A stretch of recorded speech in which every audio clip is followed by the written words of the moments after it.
Hello friends, welcome to વર્સ kitchen. કેમ છો બધા? હું છું વર્ષા. સુપર હેલ્ધી, ટેસ્ટી અને ઇઝી રેસિપીઝ જોવા માટે વર્સ કિચન યુટ્યુબ ચેનલને સબસ્ક્રાઇબ કરજો. અને તમને જો મારી રેસિપી ગમતી હોય તો વિડીયોને તમારા ફ્રેન્ડ્સ અને ફેમિલી સર્કલમાં જરૂરથી શેર કરજો. Thanks and stay healthy. મસ્ત વરસાદ આવી રહ્યો છે, એકદમ ધોધમાર વરસાદ વરસી રહ્યો છે અને આટલો બધો વરસાદ હોય ને ત્યારે ભજીયા તો ખાવા જ પડે. તો વરસાદ વરસતાની સાથે જ દરેકના ઘરમાં મેથીના ગોટા, મેથીના ભજીયા, બટાટા વડા, બટાટા પૂરી, દાળ વડા, મકાઈના ભજીયા, કાંદા ભજી એમ અલગ અલગ પ્રકારના ભજીયા બનવા લાગે છે. તો આજે આપણે મકાઈના ગોટા બનાવીશું. તો એના માટે મેં અત્યારે તાજી અમેરિકન મકાઈ લીધી છે. એક સાઈડ આપણે તેલ ગરમ કરવા મૂકી દઈશું અને આ ભજીયાનું ખીરું બનાવવામાં માત્ર 10 જ મિનિટ જેટલો સમય લાગે છે. ફટાફટ બની જાય છે અને ખાવાની પણ મજા પડી જાય છે. તો તેના માટે આપણે એક મસાલો તૈયાર કરીશું. તો 2 ટીસ્પૂન જેટલું આખું વરિયાળી, આખા ધાણા, 10થી 15 દાણા કાળા મરીના લેવાના છે. કાળા મરી આ મેઇન મસાલો છે. આનાથી ભજીયાનો સ્વાદ બહુ જ સરસ આવે છે. તો ચોક્કસથી નાખવો. આ રીતે અધકચરું પહેલાં તેને મિક્સરમાં ક્રશ કરી લેવાનું છે.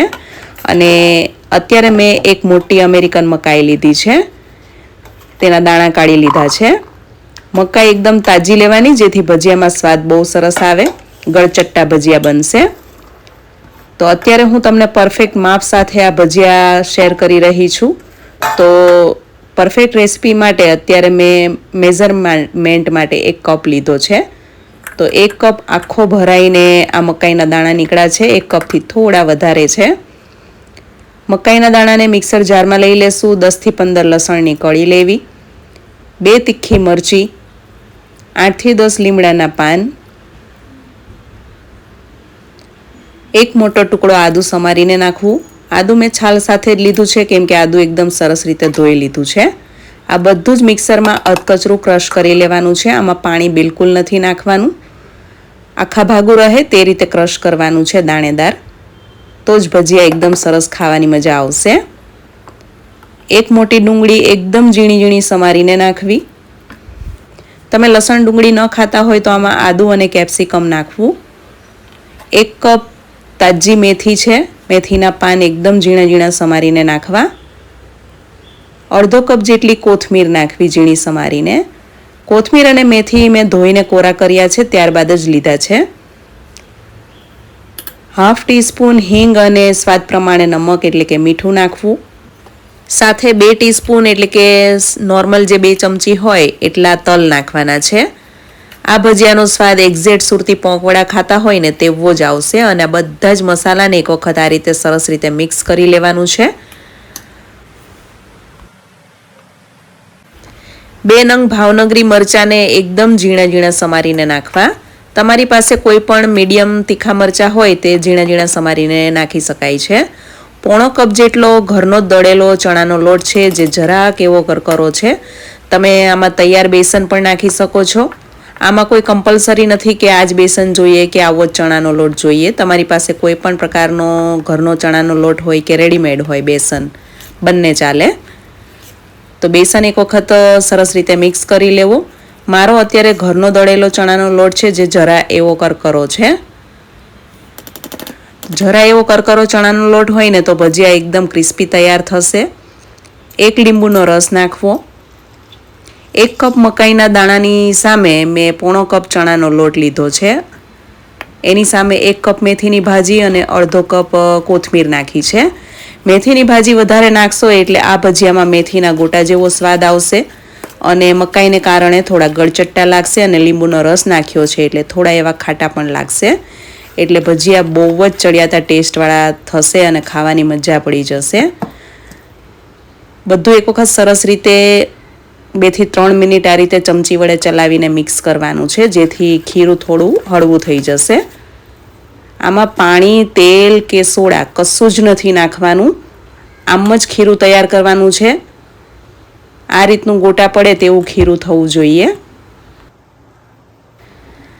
આ ખીરું માત્ર મકાઈનું જે આપણે ક્રશ કર્યું તે અને ડુંગળી નાખી તેમાં જ બની જવું જોઈએ. આમાં બિલકુલ પાણી નથી નાખવાનું કે મોણ માટે ગરમ તેલ કે પછી સોડા કે ઈનો કંઈ જ નથી નાખવાનું, નહીં તો ભજીયા બહુ તેલવાળા થશે.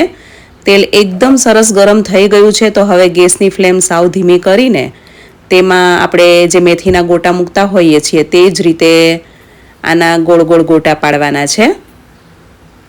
બહુ મોટા પણ નહીં અને બહુ નાના પણ નહીં, તે રીતના પાડવા, એટલે એકદમ સરસ રીતે અંદરથી ચડી જશે.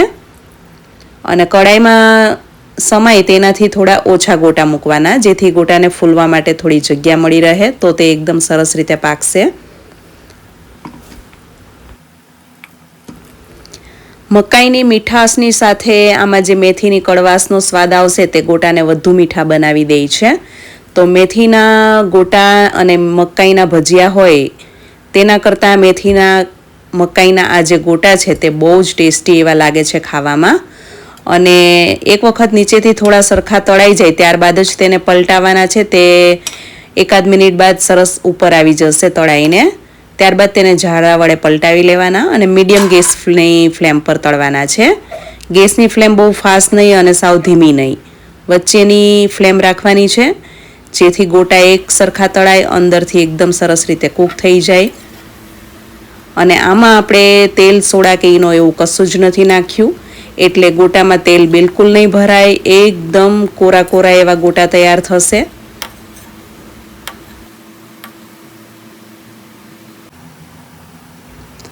આ ગોટાને તળાતા 3 મિનિટ જેટલો સમય લાગશે અને 1 મિનિટ થાય એટલે આ રીતે અલટ પલટ કરીને બધી બાજુથી સરસ લાઇટ ગોલ્ડન કલરના થાય તેવા ફ્રાય કરવાના છે. ઉપરથી એકદમ ગોલ્ડન ક્રિસ્પી અને અંદરથી એકદમ પોચા રૂ જેવા એવા ભજીયા તૈયાર થશે. અત્યારે આ ગોટામાંથી સુગંધ બહુ જ સરસ એવી આવી રહી છે, ખાટી મીઠી તીખી એવી એકદમ જોરદાર સુગંધ આવી રહી છે. તો ગોટા એકદમ સરસ ક્રિસ્પી એવા તળાઈ ગયા છે, લાઇટ ગોલ્ડન કલરના થઈ ગયા છે. તો આપણે તેને હવે કાઢી લેશું અને આ જ રીતે આપણે બીજા ગોટા પણ તળવા માટે મૂકી દઈશું. આ મકાઈના ભજીયા એટલે કે મકાઈના ગોટા બનાવવા ખૂબ જ સરળ છે. માત્ર 10 જ મિનિટમાં તેનું ખીરું પણ તૈયાર થઈ જાય છે અને બીજા બધા ભજીયા કરતાં આ ભજીયા ખાવાની પણ વધારે મજા આવે છે, કેમ કે સ્વાદમાં એકદમ ચડિયાતા હોય છે.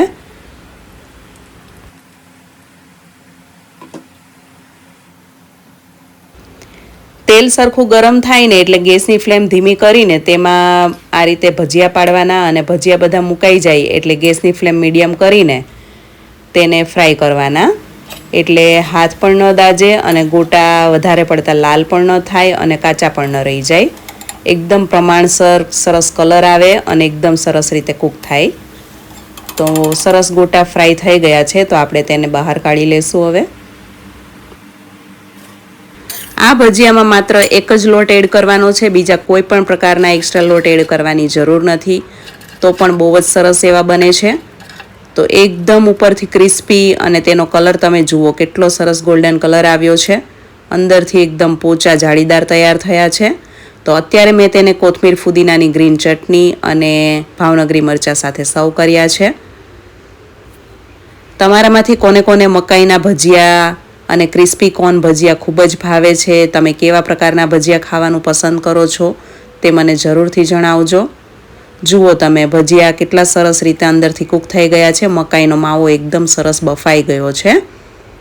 તો આજે તો આ વરસાદમાં મકાઈના ભજીયા ખાવાની મજા પડી ગઈ. તમે કેવા કેવા પ્રકારના ભજીયા બનાવીને ખાઈ લીધા અને તમે કઈ જગ્યાએ બહાર ભજીયા ખાવાનું વધુ પસંદ કરો છો, તમારા શહેરમાં કેવા પ્રકારના ભજીયા વધુ વખણાય છે તે મને કમેન્ટ્સમાં જરૂરથી જણાવજો. તમે પણ એક વખત ચોક્કસથી આ રેસીપી ટ્રાય કરજો અને તમને જો આ રેસીપી ગમી હોય તો વિડીયોને લાઇક અને શેર કરજો અને ચેનલને સબસ્ક્રાઈબ કરજો. Thank you for watching and stay healthy.